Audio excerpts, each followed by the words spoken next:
ကမ္ဘာဖလားခြေစပွဲဒုတိယညအနေကျွန်တော်ညီကိုတွေကိုပြန်လည်ပြီးတော့ကြိုဆိုလိုက်ပါတယ်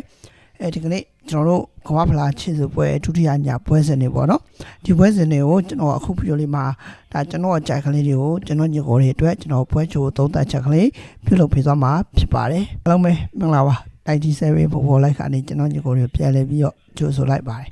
ဒီကနေ့ညကျွန်တော်အကြိုက်တပွဲကိုကျွန်တော်နှစ်ကြောင်းပြောပြပေးသွားမှာဖြစ်ပါတယ်မနေ့ကတော့ဒါ TikTok မှာတော့ကျွန်တော်ပြောခဲ့တာတပွဲနှစ်ပွဲပြောခဲ့တယ်နှစ်ပွဲမှာ Iceland Body နဲ့ကျွန်တော်တို့ဒီ Norway Body ပေါ့နော်တတင်ရှုံးဖြစ်တဲ့ draw ကြသွားဒီကနေ့မှာတော့ကျွန်တော်ကတပွဲတည်းကိုပဲကျွန်တော်အကြိုက်ကို body ကြီးရယ်ကိုပေါင်းကြီးရယ်ကိုကျွန်တော်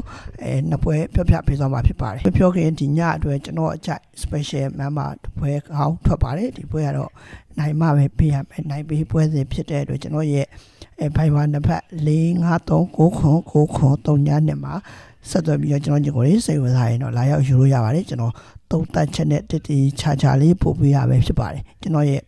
ရွေးချယ်ပုံလေးကြိုက်တဲ့ညီကိုလေးလာရောက်ပြီးတော့ယူလို့ရကျွန်တော်ရဲ့ TikTok account အသက်ကလေးကိုလည်း follow လေးလုပ်သွားဖို့ကျွန်တော်အနေနဲ့ပြထားရပါတယ်အဲဆိုကျွန်တော်တို့ဒီညပွဲစဉ်လေးကျွန်တော်တို့စမယ်ကျွန်တော်ဘယ်ပွဲဝင်ယူထားလဲဆိုတော့ကျွန်တော်တို့ဒီ Croatia နဲ့ Fro Joseph ပွဲစဉ်လေးကိုယူထားပါတယ်ဒီပွဲစဉ်မှာ Croatia အိမ်ငွေကနေပြီးတော့ဒါနဲ့တော့40ဘုံပေါင်းချင်းမှာတော့3အနှုတ်20ကြီးပေါက်ပါတယ်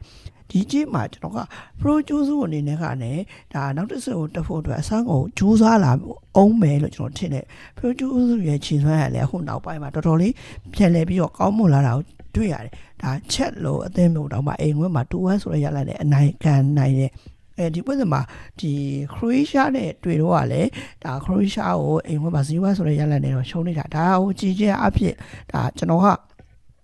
ဒါဒီ2အနှုတ်40ဆိုတဲ့ခြေထဲမှာကျွန်တော် Croatia အနေနဲ့ဒီ Pro Joseph ကိုဒါအဲ့လောက်ကြီးကိုပြတ်အောင်ထိတွင်းနိုင်လိမ့်မယ်လို့မထင်ပါဘူးအလိုဆုံးနှလုံးလိုပဲထင်တယ်ပြီးရင် Pro Joseph ကလည်းဒါဂိုးတွေပြန်ပြီးတော့မှရနိုင်တဲ့အနေအထားမျိုးမှာရှိရပေါ့ဒါကြောင့်မလို့ကျွန်တော်ကတော့ဒီပွဲစဉ်မှာဒါဒီ Pro Joseph body လေးကိုတော်တော်လေးကြိုက်မိတယ်ဘာလို့လဲဆိုတော့ဒါဒီCroatia ရဲ့နောက်ပိုင်းပွဲစဉ်မှာအဲ့လောက်ကြီးကျွန်တော်ဂိုးတွေပြတ်အောင်ထိမြင်လာရဖို့မရှိဘူးလို့ထင်တဲ့အတွက်ကျွန်တော်တို့ဒီ Pro Joseph လေးကိုကြိုက်တယ်ဂိုးပေါင်းကြီး3နှုတ်20 3နှုတ်40လောက်မှာပေါ့နော်3နှုတ်20 40လောက်ရှိရပေါ့ခုဂိုးပေါင်းကြီးမှာဒီအချိန်မျိုးမှာလေကျွန်တော်တို့ဒါ Pro Joseph အနေနဲ့ကသူတို့အနေနဲ့ပိတ်ကန်လာမှာဖြစ်တယ်ပေါ့နော်ဒါကိုကြည့်ချင်းအဖြစ်ကျွန်တော်ကတော့ဒီ Croatia ကပဲဒါ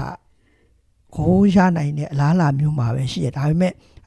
ဒါတော်တော်လေးကိုခဲရင်မှာဖြစ်တဲ့အတွက်ဒီပွဲစဉ်ကကိုအောက်ဖို့အတွက်လည်းတော်တော်လေးရခိုင်နှုန်းများသွားလိမ့်မယ်လို့ကျွန်တော်တို့ထင်တယ်ဒါကြောင့်မလို့ကျွန်တော်ကတော့ဒီပွဲစဉ်မှာတော့ Croatia တို့အနေနဲ့ဒါတို့နိုင်သွားရင်တော့2စီးထဲတော့ကျွန်တော်မပုံးလို့လည်းထင်တယ်ဒါကြောင့်မလို့ဒီပွဲစဉ်မှာတော့ကျွန်တော်ကတော့ဒီ Pro Joseph နဲ့ကိုအောက်ကလေးကကျွန်တော်တို့အတွက်ဒါစိတ်ချရတဲ့ရွေးချယ်မှုလေးဖြစ်သွားလိမ့်မယ်လို့ကျွန်တော်တို့ယုံကြည်ပါတယ်ဒါကတော့ကျွန်တော်ညီကိုတွေကိုအကြိုက်ကလေးကိုရွေးချယ်ခဲ့တာပဲဖြစ်ပါတယ်ကျန်တဲ့ပွဲလေးတွေကိုတော့ Telegram Channel မှာ join လုပ်လဲရသလိုကျွန်တော်ရဲ့ Viber ကိုလည်းလာရောက်ပြီးတော့မေးမြန်းလို့ရပါတယ်အားလုံးခွတ်လက်ပါ